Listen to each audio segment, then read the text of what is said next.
नमस्कार. आज आपण माणसाचं मन आणि त्याचे डोळे यांच्यातल्या एका खूपच इंटरेस्टिंग कनेक्शनबद्दल बोलणार आहोत. हो, हे वाक्य आपण अनेकदा ऐकलंय आणि म्हणूनच आपल्या आजच्या टॉपिकचं नाव आहे डोळे कधीच खोटं बोलत नाहीत. बरोबर. हे आपण नेहमीच म्हणतो, पण आज आपण या वाक्यामागे दडलेलं विज्ञान काय आहे हे जाणून घेणार आहोत.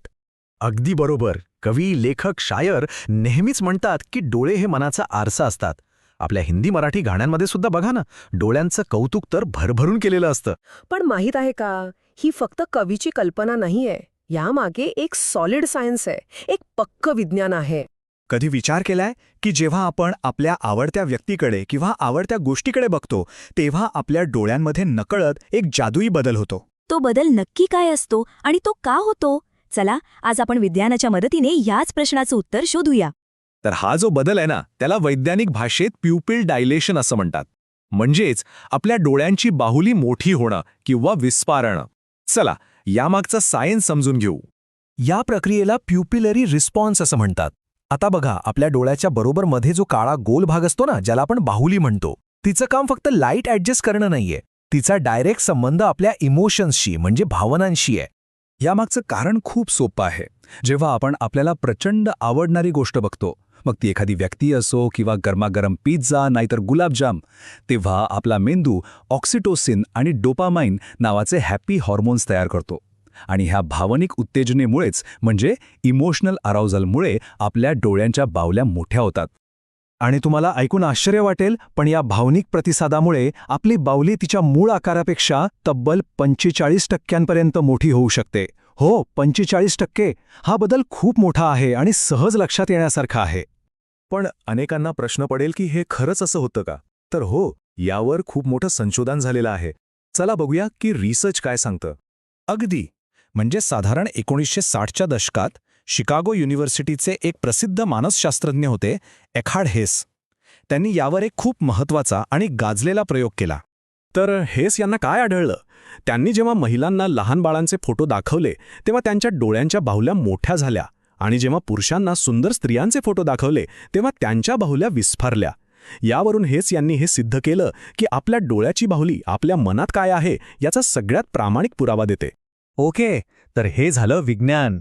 पण आपल्या रोजच्या जगण्यात, आपल्या संस्कृतीत ह्याचा कुठे संबंध येतो? चला ते पाहूया.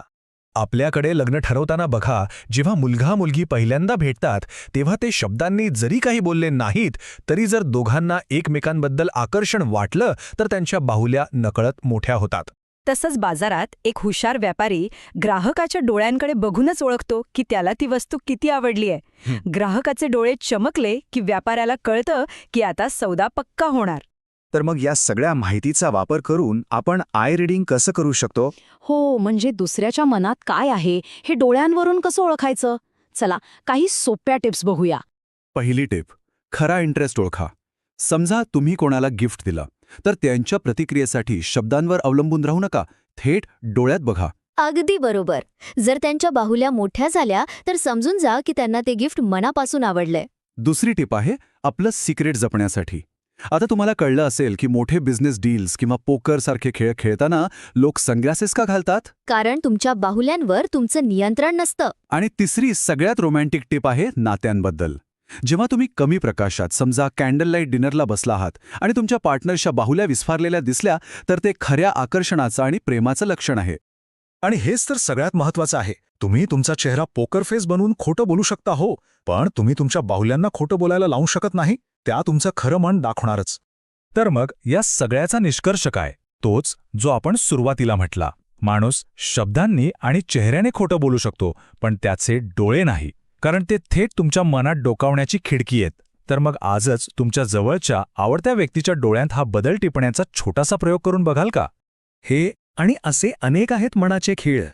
या विषयावर अधिक माहितीसाठी किंवा मार्गदर्शनासाठी आपण डॉक्टर अजित पाटील, जे एक मानसतज्ञ आहेत, यांच्याशी संपर्क साधू शकता. त्यांचा संपर्क क्रमांक आहे 9850583688. परिस फाउंडेशनतर्फे हा माहितीपट पाहिल्याबद्दल धन्यवाद. मनाचे खेळ, परिस फाउंडेशन.